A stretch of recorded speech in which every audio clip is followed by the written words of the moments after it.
बिस्मिल्लाहिर्रहमानिर्रहीम। अस्सलाम वालेकुम नादरीन, आप यूट्यूब चैनल देख रहे हैं। मैं इमरान खान हूँ। अच्छा खासा अमन मुआहदा हो रहा था और चीज़ें बेहतरी की तरफ जा रही थी। किस तरीके से डोनाल्ड ट्रंप ने सारे मामले को ख़राब कर दिया, आसिम मुनीर साहब की मेहनत कैसे ज़ाया हो गई, ये मैं आपको बताता हूँ अभी थोड़ी देर। अयूब खान ने बंदूक के बलबूते के ऊपर यहां पे रूल किया है। मुशर्रफ ने भी यही किया है। भाजपा का नाम लेने वाला आज मुल्क में कोई नहीं है। आसिम मुनीर साहब जिस दिन रिटायर होंगे खत्म हो जाएंगे, कोई इनका पूछेगा भी नहीं। लियाकत अली खान को, जुल्फिकार अली भुट्टो को, फातिमा जिन्ना को, बेनजीर को लोग आज भी याद रखते हैं। नवाज शरीफ का नाम भी जिंदा रहेगा, मुशर्रफ का नाम नहीं रहेगा, ये हम अच्छी तरह जानते हैं। और आसिम मुनीर साहब का नाम भी ऐसे ही खत्म हो जाएगा जैसे जनरल बाजवा लैट्रीन में गिरे, कोई उनका नाम लेने वाला ही नहीं है, कोई उनका पूछने वाला ही नहीं है। हमें एक भी मैसेज नहीं आता कि यार पता करके बता दें कि क्या बना जनरल बाजवा का। वो जब से लैट्रीन में गिरे हैं तब से लेकर अब तक कुछ समझ नहीं आ रही कि उनका क्या बना। जबकि इमरान खान के बारे में मेरे रोजाना मैसेजेस आते हैं कि जनाब उनके बारे में अपडेट करें। मैंने जेल से, अडयाला जेल से कुछ अपडेट्स लिए हैं जो लोग गए थे, और ये अपडेट्स मैं आपके साथ शेयर करूंगा कि अडयाला जेल में क्या हुआ, किस तरह हुआ, ये मैं वीलॉग के आखिर में आपको बताता हूं। अब आ जाए कि डोनाल्ड ट्रंप ने किस तरीके से ये सारा मौका जाया कर दिया डायलॉग्स का, और इस वक्त डोनाल्ड ट्रंप खित्ते में क्या कर रहा है। देखें, ईरान ने सीज फायर की हद तक, यानी जब तक सीज फायर का टाइम है तब तक आबनाए हुर्मुज़ को खोलने का ऐलान कर दिया था, मगर डोनाल्ड ट्रंप ने कुछ ऐसी हरकतें की जिनके बाद ये सारा कुछ दोबारा का टाइम में पड़ गया। दो चीजें डोनाल्ड ट्रंप ने ऐसी की। एक, उन्होंने कहा जी आबनाए हुर्मुज़ तो ईरान ने खोल दिया, हम उनका शुक्रिया अदा करते हैं, लेकिन हम अपना मुहासरा जारी रखेंगे, यानी जो ब्लॉकेज अमेरिका ने किया हुआ है वो जारी रहेगा। अब ईरान जो चीज मैदान जंग में नहीं हारा, उसे मुज़ाकरात में कैसे हार दे। आसिम मुनीर साहब ने ईरान का दौरा किया, वो 3 दिन ईरान के दौरे पर रहे। वहां उन्होंने बड़ी मेहनत की, बड़ी कोशिश की, ईरान को वो एक लाइन तक ले आए कि जनाब इन चीजों के ऊपर हमारा एतमाद हो गया है और इन बड़ा मुश्किल है कि अमेरिका के ऊपर ईरानी एतमाद करें। तो आसिम मुनीर साहब ने उनको बहुत सारे रास्ते दिखाए होंगे, बहुत सारी चीजें उनके साथ डिस्कस की होंगी, बहुत सारी कोशिश की होगी कि कुछ ना कुछ करके कोई अमन का रास्ता निकल आए। उन्होंने कोशिश की, लेकिन डोनाल्ड ट्रंप ने सारे किए किराए पे पानी फेर दिया। एक तो उन्होंने कहा जी मैं बाहर से ब्लॉकेज लगाऊंगा। ईरान ने कहा ठीक है तुम लगा लो बाहर से ब्लॉकेज, हम अंदर से आबनाए हुर्मुज़ को दोबारा बंद कर रहे हैं। ये उनका स्टेटमेंट पड़ा हुआ सबके सामने। दोबारा ईरान ने आबनाए हुर्मुज़ को बंद कर दिया, जो अफसोसनाक है, जो नहीं होना चाहिए था। ये देख लें आप, एसोसिएटेड प्रेस की रिपोर्ट है, उसके मुताबिक ईरान की जानिब से आबनाए हुर्मुज़ को मुकम्मल तौर पर खोलने के ऐलान के 24 घंटे से भी कम वक्त के बाद अमेरिका की जानिब से नाकाबंदी खत्म ना करने के बयान पर ईरान ने दोबारा पाबंदियां आयद कर दी हैं।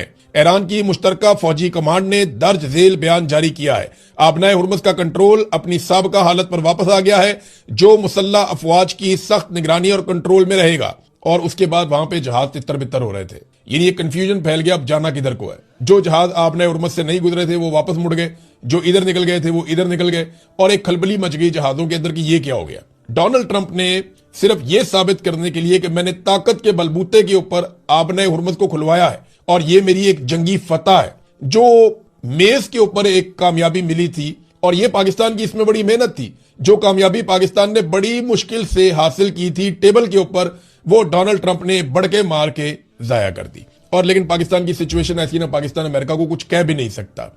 तो इसके बाद जनाब डोनाल्ड ट्रंप ने जो दूसरी एक अजीबोगरीब बात कर दी, और ये बात करके मुझे लगता है डोनाल्ड ट्रंप ने अपने पांव पे कुल्हाड़ा मार दिया कि यूरेनियम को हम अमेरिका में ले आएंगे।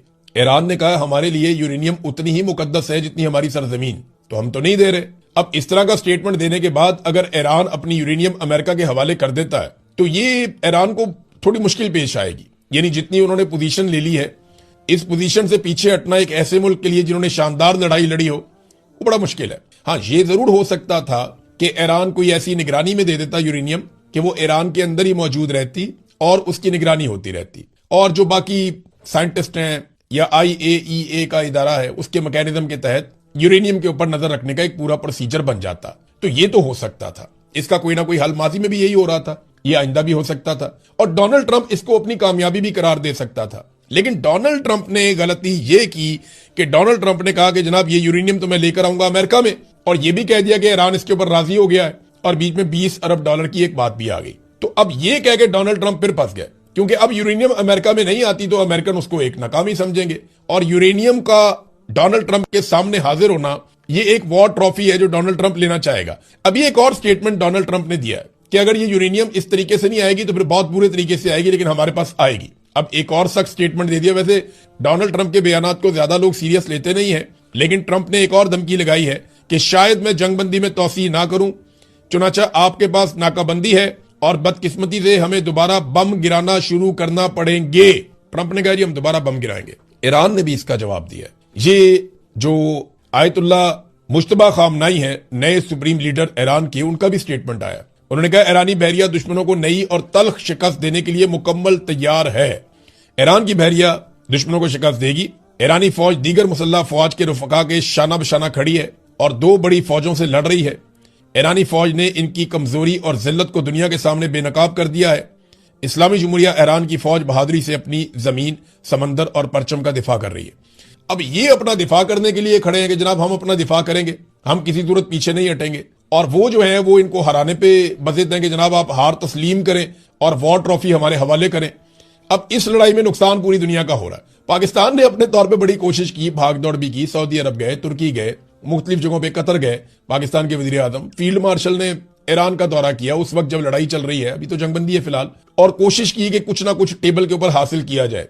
तो जो कुछ बार्गेन करके, मना के, उतरदा मिन्नत को, प्यार मोहब्बत, जो कुछ करके भी सिचुएशन उनके सामने रख के हासिल करने की कोशिश की गई, वो डोनाल्ड ट्रंप ने अपनी हठधर्मी से ऐसा लगता है कि एक मरतबा फिर जाया कर दिया।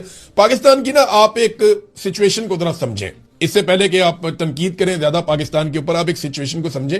हमारी मजबूरियां हैं, हम सालिस जरूर हैं, लेकिन हमारा दोनों फरीकैन पे कोई कंट्रोल नहीं है। मुझे आप बताएं ना, अगर आज अमेरिका अटैक शुरू कर देता है तो पाकिस्तान क्या अमेरिका को रोक सकता है? आज इसराइल अटैक शुरू कर देता है तो क्या पाकिस्तान इसराइल को रोक सकता है? आज अगर ईरान वापस अमेरिका को जवाब देना शुरू कर देता है, या वो हमला कर देता है, या कोई बड़ा कदम उठा लेता है, तो क्या हम ईरान को रोक सकते हैं? हमारी सिचुएशन जो है वो एक ऐसे फरीक की है जो दोनों को सहूलतकारी दे सकता है। हम दोनों को ये कह सकते हैं जनाब आप बैठ जाएं, हम दोनों को बिठा सकते हैं, नतीजे पर उन्होंने खुद ही पहुंचना है। और इस वक्त दोनों को जो है वो फेस सेविंग की जरूरत है, खासतौर पे अमेरिका को। अब अमेरिका जिस तरह की फेस सेविंग चाहता है, या डोनाल्ड ट्रंप को जिस तरह की फेस सेविंग चाहिए, वो अगर ईरान देता है तो ईरान के लिए वो एक बहुत बड़ी प्रॉब्लम है, क्योंकि उन्होंने अपना सुप्रीम लीडर आयतुल्ला अली खामनाई शहीद करवाया, उन्होंने अपना आर्मी चीफ, उन्होंने अपने बहुत सारे साइंटिस्ट, उन्होंने अपने बहुत सारे सियासतदान, अली लारजानी आपके सामने कितना मकबूल आदमी था ईरान के अंदर, ये सारे उन्होंने शहीद करवाए। और उनके वहां पे छोटी छोटी मिनाब स्कूल की बच्चियां शहीद हुई इस लड़ाई में,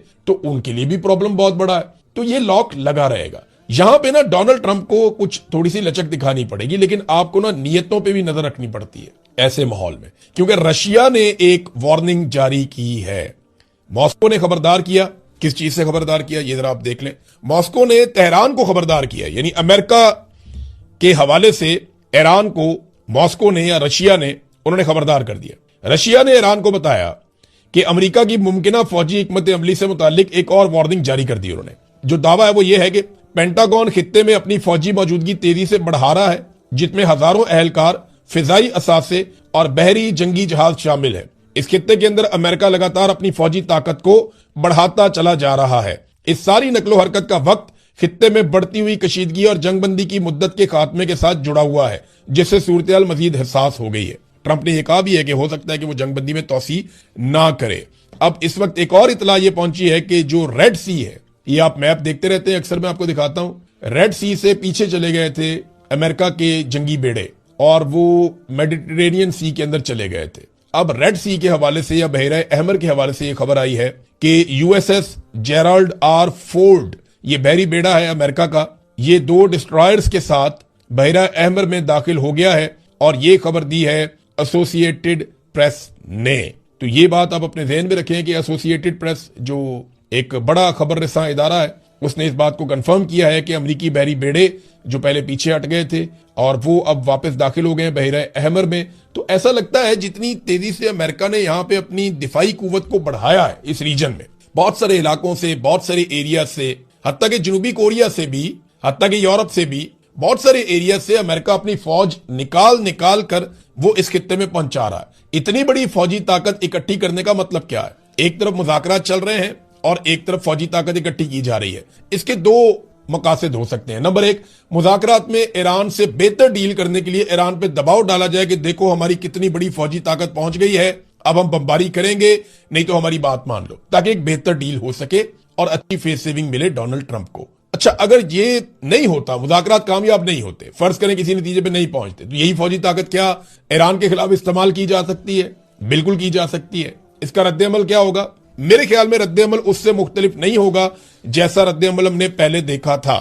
अब आ जाए नाज़रीन, अडयाला जेल में क्या हुआ, बहुत सारी और चीजें हैं वो भी आपके साथ शेयर करूंगा नेक्स्ट व्लॉग में। लेकिन अभी अडयाला जेल, क्योंकि लोग पूछते रहते हैं, तो ये जो बुशरा बीबी की फैमिली गई थी मिलने के लिए बुशरा बीबी से, तो कुछ हकायक मैं आपके सामने रख देता हूं कि बुशरा बीबी को जब उनकी आंख की सर्जरी की गई तो मुबैना तौर पे उन्हें पूरी रात अस्पताल के अंदर ही रखा गया। बुशरा बीबी की फैमिली सुबह 8:30 बजे जेल पहुंच गई थी, क्योंकि 9 बजे उन्हें कहा था आपकी मुलाकात करवाई जाएगी, और वो 12 बजे के करीब उनकी मुलाकात होती है। बुशरा बीबी जब उनसे मिलती हैं तो वो पूछती हैं कि आप लोग कब आए, तो वो बताते हैं हम सुबह 9 बजे आए। तो बुशरा बीबी उन्हें बताती हैं कि मुझे तो अभी सीधा अस्पताल से लेकर आ रहे हैं।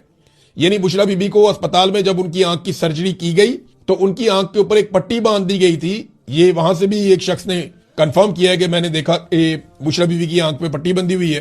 तो उनकी आंख पे पट्टी बांधी गई, फिर बाद में पट्टी खोल दी गई और उन्हें वो एक काला चश्मा लगाया गया, और काला चश्मा उन्होंने पहना हुआ था उस मुलाकात के अंदर। और उन्होंने अपनी फैमिली को बताया कि इमरान खान की हालत बहुत खराब है, उनकी आंख बिल्कुल ठीक नहीं हुई, वो वैसे मजबूत हैं, वो डटकर मौजूद हैं, उनकी सेहत भी बाकी ठीक है, लेकिन हमारी आंख के साथ क्या हो रहा है हमें समझ नहीं आ रही। और बुशरा बीबी ने कहा कि मैं 10 दिन से शदीद दर्द का, मैं बार बार उन्हें कह रही थी कि मुझे शदीद दर्द हो रहा है, 10 दिन तक मैं उन्हें कहती रही, लेकिन उन्होंने तवज्जो नहीं दी। फिर एक सीनियर डॉक्टर आया, उसने मुझे देखा और फौरी तौर पे उसने वहां मौजूद डॉक्टरों को कहा कि इनको अस्पताल शिफ्ट करके ऑपरेशन करना पड़ेगा, इनकी आंख जाया होने का खतरा हो गया। और फिर उसके बाद बुशरा बीबी को अस्पताल ले जाया गया, फौरी तौर पे उनकी आंख की सर्जरी की गई। और वो ये बता रही हैं कि हम बहुत तकलीफ में हमें रखा गया है, कैद तन्हाई में रखा गया है, हमें बहुत अजियत दी जा रही है, लेकिन हम सब्र कर रहे हैं, ये बुशरा बीबी ने कहा। अब बुशरा बीबी के हवाले से जो है वो एक और कोशिश की जा रही है। उनके वकला ने उनकी मेडिकल ग्राउंड, जो अभी सूरत पैदा हो गई है एक इमरजेंसी जैसी, इस बुनियाद पर भी जो 190 मिलियन पाउंड केस है उसमें बुशरा बीबी की जमानत के लिए दरखास्त दे दी है, और वो कोशिश कर रहे हैं कि उन्हें किसी तरह से बाहर निकाला जाए और वो अपने घर जाके वहां पे आराम करें। अब हालात ऐसे हैं नाज़रीन, केसों के अंदर क्या है वो आप भी जानते हैं, मैं भी जानता हूं, सब जानते हैं, केस बनाने वाले भी जानते हैं ये केस क्या है, इनकी औकात क्या है। और ये उस तरह केस तो नहीं है कि कोई मनी लॉन्ड्रिंग कर रहा है, ये उस तरह केस भी नहीं है कि किसी ने कौमी खजाने के ऊपर डाका डाल दिया है, ये उस तरह केस भी नहीं है जिस तरह आप चपड़ासियों के अकाउंटों के अंदर से अरबों रुपए निकल रहे थे। यहां ऐसी कोई चीज नहीं है, यहां आपको कोई लंदन फ्लैट्स नहीं मिल रहे हैं, यहां कोई आपको मेफेयर के अपार्टमेंट्स नहीं मिल रहे हैं, ये वो केसेस नहीं है जिनके अंदर किक बैक्स और ये वो सारी चीजें। ये सिर्फ एक यूनिवर्सिटी बनी हुई है, अलकादर यूनिवर्सिटी, और उसके लिए जो है वो एक फंड है और उसके अंदर वो भाग दौड़ कर रहे हैं, मिल कुछ भी नहीं रहा, एक जाली केस है। और इमरान खान के वकला बार बार ये कहते हैं कि जब भी ये केस आएगा मेरिट के ऊपर, ये हम 10 मिनट में उड़ा देंगे। मुझे अच्छी तरह याद है फौज ने सबसे पहले इमरान खान पे ये केस बनाया था, लेकिन किसी के पास भी 4-5 सवालों के जवाब उस दिन भी नहीं थे, और उन सवालों के जवाब आज भी नहीं है। तो केस तो फारिग है, लेकिन हम सब ये जानते हैं कि जब मिलिट्री एस्टेब्लिशमेंट फैसला करती है किसी को अंदर डालने का तो वो ऐसे ही करते हैं।